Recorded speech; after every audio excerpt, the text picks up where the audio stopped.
sous le chapiteau comme à la maison et en famille. Chez les Pagnozzo, le cheval est inscrit dans l'ADN depuis plus de 35 ans. La 3e génération n'était même pas encore entrée en piste. Tu me parais bien jeune, ça fait combien de temps que tu montes? Depuis que je suis dans le ventre de maman.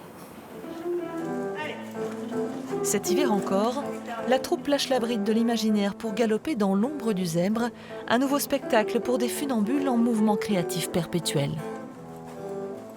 On sera toujours dans le rêve, on sera toujours ébloui, et puis peut-être que dans ce spectacle-ci, il y a une petite pointe d'humour en plus. Je pense que ça fait vraiment partie de la force de Pagnozzo, c'est d'avoir plein d'envies, plein d'idées, et d'arriver à mettre en piste chaque fois des spectacles très différents, et on a vraiment plein de... encore dans nos tiroirs, encore plein d'autres idées. En tout cas, il n'y a pas l'ombre d'un doute, celle du zèbre rhabille le haras pour l'hiver.